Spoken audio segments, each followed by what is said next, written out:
जय हिंद साथियों, आप सभी का स्वागत है मेरे YouTube चैनल पर।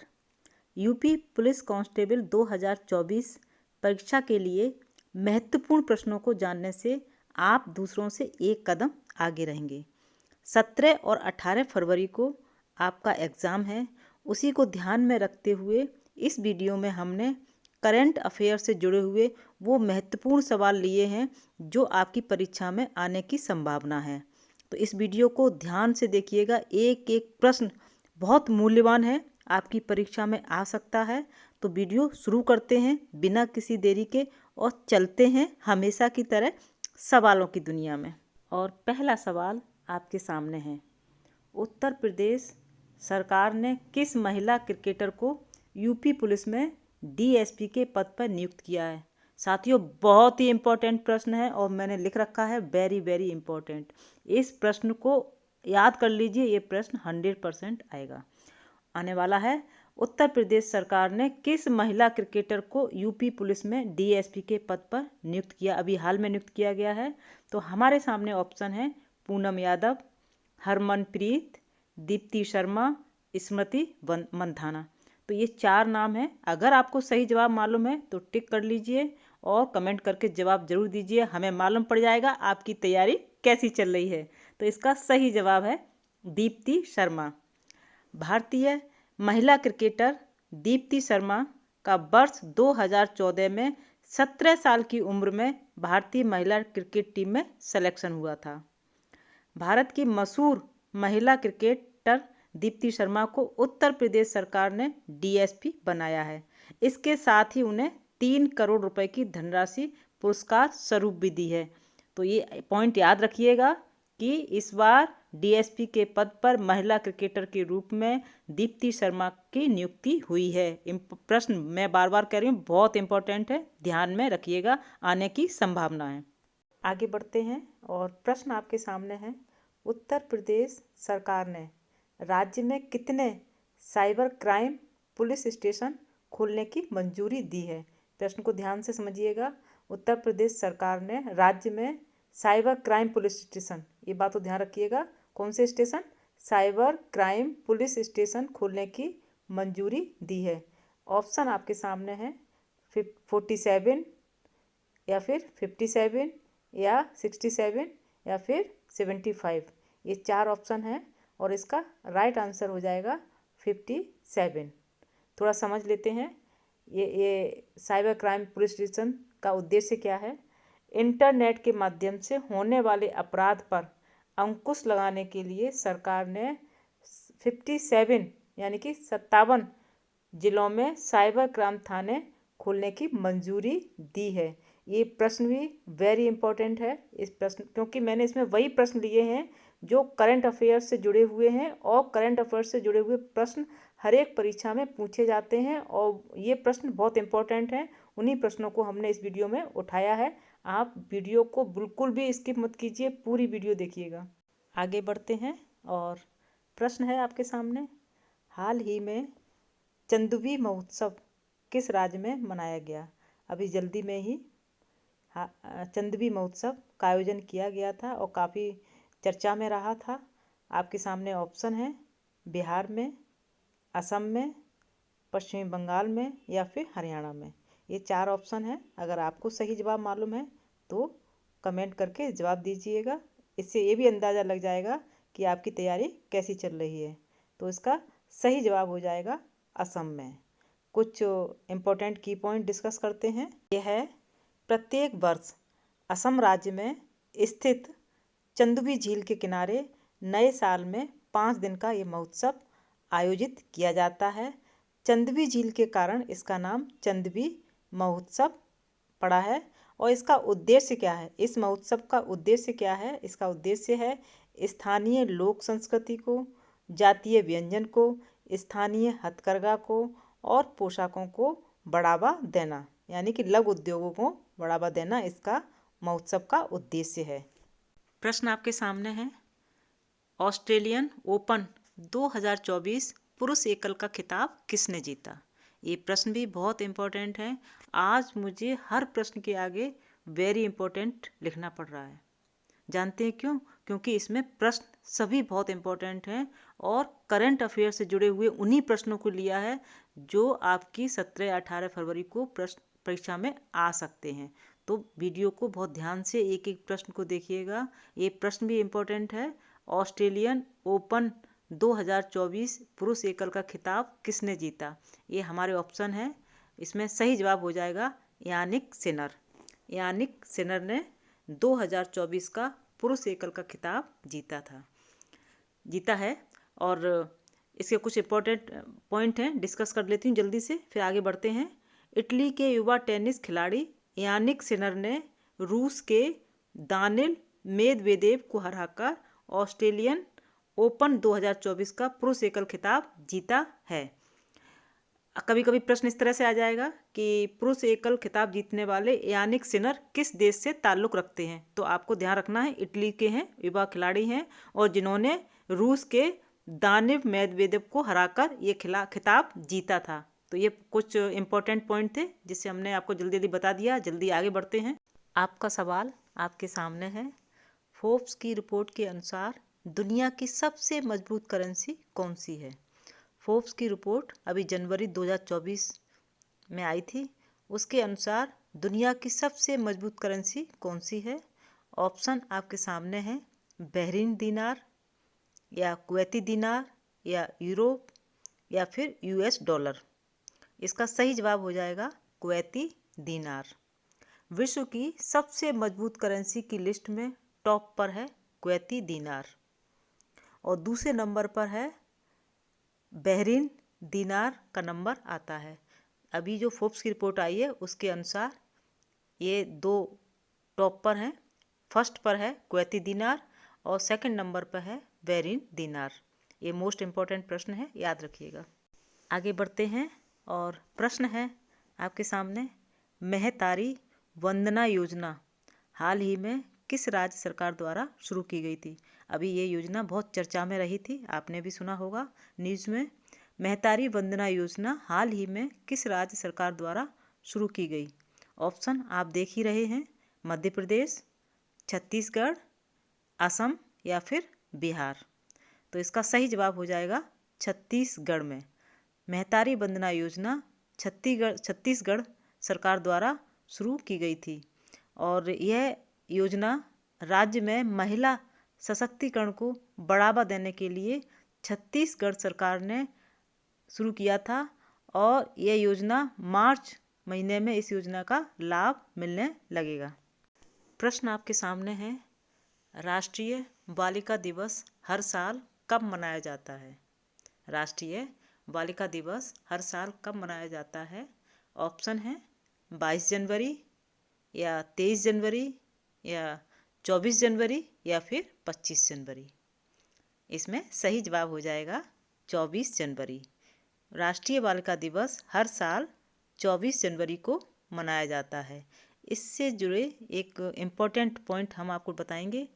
24 जनवरी 1966 को 24 जनवरी 1966 यानी कि 1966 को इंदिरा गांधी ने महिला प्रधानमंत्री के तौर पर शपथ ली थी। इसीलिए 24 जनवरी को भारत में राष्ट्रीय बालिका दिवस के रूप में मनाया जाता है। ये इम्पोर्टेंट पॉइंट था जो आपको हमने बता दिया है। तो हर साल 24 जनवरी को बालिका दिवस मनाया जाता है। वीडियो पसंद आ रही है तो वीडियो को लाइक कर लें, शेयर कर लें, चैनल को सब्सक्राइब जरूर कर लें जिससे कि सबसे पहले आपके पास नोटिफिकेशन पहुंचे। प्रश्न आपके सामने है। कर्पूरी ठाकुर को भारत रत्न से सम्मानित किया गया है। किस राज्य के पूर्व मुख्यमंत्री थे? ये सम्मान उनको मरणोपरांत दिया जा रहा है। भारत रत्न का सम्मान की घोषणा हुई है, अभी जल्दी में ही ये घोषणा हुई थी। तो ये आपके सामने ऑप्शन है बिहार, उत्तर प्रदेश, मध्य प्रदेश, हरियाणा। इनमें से किस राज्य के वो पूर्व मुख्यमंत्री रहे हैं? और इसमें सही जवाब हो जाएगा बिहार। बिहार में वो मुख्यमंत्री रहे हैं। और इसके अलावा 4 लोगों को और भारत रत्न देने की घोषणा हुई है, जिसमें कि लाल कृष्ण आडवाणी, चौधरी चरण सिंह जी और स्वामीनाथन और पीवी नरसिम्हा राव जी। आगे बढ़ते हैं और प्रश्न है, राष्ट्रीय मतदाता दिवस प्रतिवर्ष कब मनाया जाता है? हर साल राष्ट्रीय मतदाता दिवस मनाया जाता है, वो किस तिथि को मनाया जाता है? आपके सामने ऑप्शन है 24 जनवरी या 25 जनवरी या फिर 26 जनवरी या 22 जनवरी को। ये ऑप्शन है, तो इसका सही जवाब हो जाएगा 25 जनवरी को। राष्ट्रीय मतदाता दिवस हर साल 25 जनवरी को मनाया जाता है। इम्पोर्टेंट पॉइंट है, भारत के निर्वाचन आयोग की 25 जनवरी 1950 को स्थापना हुई थी। कब हुई थी? 25 जनवरी 1950 को, याद रखिएगा। और उस स्थापना दिवस मनाने के लिए 2011 से पूरे देश में हर साल 25 जनवरी को राष्ट्रीय मतदाता दिवस मनाया जाता है। कब से मनाना शुरू हुआ है? 2011 को, जब 1950 की स्थापना दिवस मनाया गया था 2011 को, तब से लगातार मतदाता दिवस 25 जनवरी को मनाया जा रहा है। आगे चलते हैं। सवाल आपकी स्क्रीन पर है। 26 जनवरी 2024 को गणतंत्र दिवस समारोह के मुख्य अतिथि कौन रहे हैं? ये प्रश्न वेरी इंपॉर्टेंट है। अक्सर परीक्षाओं में ऐसे सवाल आया करते हैं, तो ये प्रश्न को याद रखिएगा। 26 जनवरी 2024 को गणतंत्र दिवस समारोह के मुख्य अतिथि कौन रहे? आपके सामने ऑप्शन है और इसका सही जवाब हो जाएगा इमैनुअल मैक्रोन। 26 जनवरी 2024 को गणतंत्र दिवस समारोह के मुख्य अतिथि इमैनुअल मैक्रोन रहे। और कुछ की पॉइंट हैं, आप डिस्कस कर लेते हैं, क्योंकि प्रश्न दूसरे रूप में भी आ सकता है। 26 जनवरी को इस बार गणतंत्र दिवस के मौके पर फ्रांस के राष्ट्रपति इमैनुअल मैक्रों भारत के मुख्य अतिथि रहे हैं। पहले गणतंत्र दिवस के मौके पर इंडोनेशिया के राष्ट्रपति सुकर्णो भारत के मुख्य अतिथि बने थे। सबसे पहले जो गणतंत्र दिवस मनाया गया था, उसके मुख्य अतिथि इंडोनेशिया के राष्ट्रपति सुकर्णो भारत रहे, और इस बार फ्रांस के राष्ट्रपति इमैनुअल मैक्रों रहे। कभी कभी देश का नाम पूछ लेते हैं कि इस बार जो मुख्य अतिथि रहे गणतंत्र दिवस के अवसर पर, समारोह पर, वो किस देश के राष्ट्रपति थे। इसके साथ साथ वीडियो को लाइक भी कर लीजिए, शेयर करते जाइए अपने दोस्तों के साथ, और चैनल को सब्सक्राइब भी कर लीजिए। आगे चलते हैं और प्रश्न है आपके सामने, पीएम मोदी ने 27वें राष्ट्रीय युवा महोत्सव का उद्घाटन किस शहर में किया? प्रश्न बहुत इंपॉर्टेंट है, याद रखिएगा। और ऑप्शन हमारे सामने हैं, 4 ऑप्शन हैं: अगरतला, नासिक, भोपाल, अहमदाबाद। तो इसका सही जवाब हो जाएगा नासिक। पीएम मोदी ने 27वें राष्ट्रीय युवा महोत्सव का उद्घाटन नासिक में किया। और मैं बताना चाहूँगी कि ये नासिक महाराष्ट्र में है। महाराष्ट्र के नासिक में पीएम मोदी जी ने उद्घाटन किया। और इस वीडियो में हमने सभी करंट अफेयर से जुड़े हुए सवाल लिए हैं, इसलिए इस वीडियो को बहुत ध्यान से सुनना है। करंट अफेयर्स बहुत ज़रूरी होता है किसी भी परीक्षा के लिए। आपका प्रश्न आपकी स्क्रीन पर है। राष्ट्रपति द्रौपदी मुर्मू ने किसे संसद के उच्च सदन राज्यसभा के लिए मनोनीत किया है? अभी हाल में मनोनीत किया गया है। वो कौन व्यक्ति है जिसको राष्ट्रपति मुर्मू ने राज्यसभा के लिए मनोनीत किया है? ऑप्शन आपके सामने है: सतनाम सिंह संधू, महेंद्र सिंह धोनी, उदय कोटक या फिर अनिल अंबानी को। ये 4 ऑप्शन हैं, और इसमें हमारा सही जवाब हो जाएगा सतनाम सिंह संधू।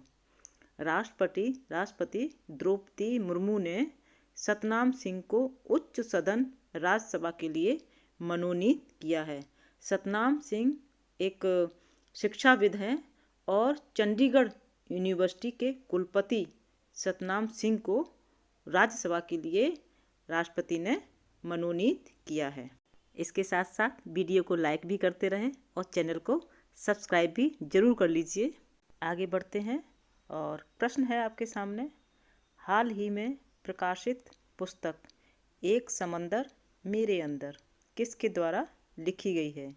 अभी जल्दी में ही प्रकाशित हुई है ये पुस्तक, और इसके राइटर कौन है, किसके द्वारा ये लिखी गई है? ऑप्शन आप देख ही रहे हैं, अजीत डोभाल, अनिल चौहान, अमिताभ जोशी और संजीव जोशी। ये 4 ऑप्शन है और हमारा इसमें राइट आंसर है संजीव जोशी। अभी जल्दी में ही प्रकाशित पुस्तक एक समंदर मेरे अंदर संजीव जोशी के द्वारा लिखी गई है।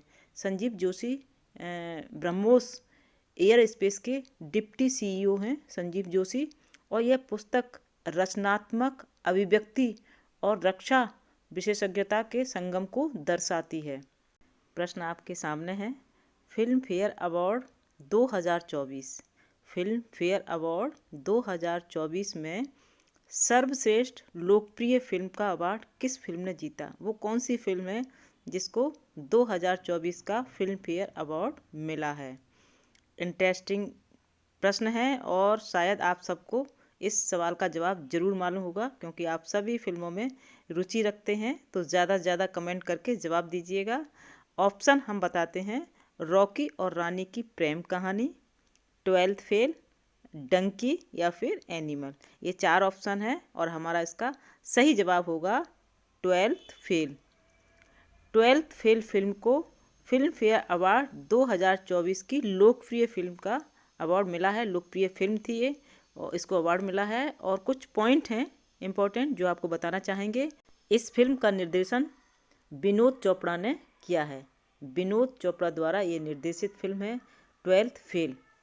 और इस अवार्ड शो का आयोजन गुजरात के गांधीनगर में किया गया था। अगर प्रश्न ये आ जाए कि इसका शो का आयोजन कहाँ किया गया, तो आपको मालूम होना चाहिए गुजरात के गांधीनगर में इस अवार्ड फंक्शन का आयोजन किया गया था। वीडियो पसंद आ रही है आप लाइक करते जाइएगा। आगे चलते हैं और प्रश्न पढ़ते हैं। हाल ही में अंतर्राष्ट्रीय बाल कैंसर दिवस कब मनाया गया? अभी जल्दी में ही बाल दिवस कैंसर मनाया गया है और आपकी परीक्षा भी जल्दी ही आने वाली है। तो ये सारे प्रश्न जो अभी अभी हुए हैं वो सब तैयारी कर लीजिए, आपके लिए बहुत उपयोगी होंगे। इम्पोर्टेंट प्रश्न हैं और ऑप्शन देखते हैं। 13 फरवरी, 14 फरवरी, 15 फरवरी और 16 फरवरी, ये 4 ऑप्शन हैं। अब किस तिथि को बाल कैंसर दिवस मनाया जाता है? तो इसका राइट आंसर हो जाएगा 15 फरवरी। 15 फरवरी को हर साल अंतर्राष्ट्रीय बाल कैंसर दिवस मनाया जाता है, इंटरनेशनल चाइल्डहुड कैंसर डे, जो समाज में बाल कैंसर के बारे में जागरूकता बढ़ाने का एक महत्वपूर्ण अवसर देता है। प्रश्न आप देखिए, उत्तर प्रदेश सरकार द्वारा किस देश का अर्ली वार्निंग सिस्टम स्कूलों में लागू होगा? वो कौन सा देश है जिसका सिस्टम है अर्ली वार्निंग सिस्टम, जो उत्तर प्रदेश की सरकार अब स्कूलों में लागू करने जा रही है? वो देश के नाम हैं कनाडा, सिंगापुर, जर्मनी, नीदरलैंड। ये हमारे ऑप्शन देश हैं। अब इसमें कौन सा सही जवाब हो जाएगा? तो इसके लिए राइट आंसर है नीदरलैंड। नीदरलैंड का early warning system Uttar Pradesh की सरकार अपने स्कूलों में लागू करने जा रही है। और अब इसके बारे में जानते हैं आखिर क्या है अर्ली वार्निंग सिस्टम जो स्कूलों में लागू होगा। नीदरलैंड में अर्ली वार्निंग सिस्टम के माध्यम से आउट ऑफ स्कूल बच्चों को शिक्षा की मुख्य धारा से जोड़ने का प्रयास किया जाता है। 40 दिन तक 40 डेज तक अगर कोई बच्चा अनुपस्थित है, जो स्कूल में नहीं आ सका है, तो उसको तुरंत ट्रैकिंग शुरू कर दी जाती है कि अब वो बच्चा स्कूल क्यों नहीं पहुंचा। तो ये सिस्टम उत्तर प्रदेश की सरकार लागू करने जा रही है। और हर प्रश्न इसमें बहुत इम्पोर्टेंट है। आज 16 तारीख है, कल 17 है। कल 17 को आपका पेपर है। पुलिस के जितने भी स्टूडेंट्स हैं जिन्होंने आवेदन किया है, इस वीडियो को पूरा देख कर जाइएगा, इसमें सभी प्रश्न बहुत इम्पोर्टेंट हैं। आगे चलते हैं और प्रश्न है, शीघ्र ही 66वें ग्रैमी अवार्ड दिए गए थे। अभी जल्दी में ही ये अवार्ड दिए गए थे, ग्रैमी अवार्ड्स। ये अवार्ड प्रतिवर्ष किस क्षेत्र में दिए जाते हैं, किस फील्ड के लिए दिए जाते हैं, ये आपका प्रश्न है। और ऑप्शन है रसायन, संगीत, गणित, पत्रकारिता। इसमें से किस क्षेत्र में ग्रैमी अवार्ड दिए जाते हैं? तो आपका राइट आंसर हो जाएगा संगीत। संगीत के क्षेत्र में ग्रैमी अवार्ड्स दिए जाते हैं और अभी 66 में ग्रैमी अवार्ड्स दिए गए हैं। और थोड़ा जान लेते हैं मुख्य रूप से ये क्या है अवार्ड। मुख्य रूप से अंग्रेजी भाषा के संगीत क्षेत्र में उत्कृष्ट उपलब्धियों की पहचान करने के लिए ग्रैमी पुरस्कार संगीत के क्षेत्र में दिया जाता है। आगे चलते हैं और प्रश्न आपके सामने है, अयोध्या राम मंदिर में रामलला प्राण प्रतिष्ठा का आयोजन कब किया गया था। आपने देखा था जनवरी माह में ये आयोजन हुआ था और ये अपने देश में ही नहीं विदेशों में भी इस विषय पर खूब चर्चा हुई थी। और ये प्रश्न बहुत इम्पोर्टेंट है। ऑप्शन आपके सामने है, मुझे मालूम है इस प्रश्न का जवाब 100% आपको मालूम होगा, तो ज़्यादा से ज़्यादा कमेंट करके जवाब दीजिए और देखिए हमारी तैयारी कैसी है, इसका भी परिचय मिल जाएगा आपको। और ये ऑप्शन है 20 जनवरी 2024, 19 जनवरी 2024, 22 जनवरी 2024, 21 जनवरी 2024।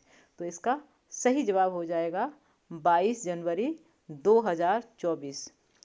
22 जनवरी 2024 को अयोध्या राम मंदिर में रामलला प्राण प्रतिष्ठा का आयोजन किया गया था। प्रधानमंत्री नरेंद्र मोदी जी ने अयोध्या में राम मंदिर का उद्घाटन किया, जिसमें रामलला प्राण प्रतिष्ठा का आयोजन किया गया था। सभी प्रश्न बहुत इंपॉर्टेंट हैं क्योंकि करंट अफेयर से जुड़े हुए हैं, तो वीडियो को कई बार देखिएगा जब तक आपको अच्छे से याद ना हो जाएं सारे प्रश्न। और वीडियो पसंद आ रही है तो साथ में लाइक करते जाइए, चैनल को भी सब्सक्राइब जल्दी कर लीजिए।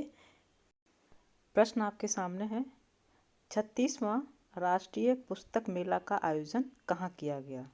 पुस्तक मेला का आयोजन होता है, ये आयोजन किस शहर में किया गया। आपके सामने ऑप्शन है आंध्र प्रदेश, हैदराबाद, नई दिल्ली, गुजरात। अगर आपको उसका सही जवाब मालूम है तो कमेंट जरूर कीजिएगा और इसका सही जवाब हो जाएगा हैदराबाद। 36वां राष्ट्रीय पुस्तक मेले का आयोजन हैदराबाद में किया गया है।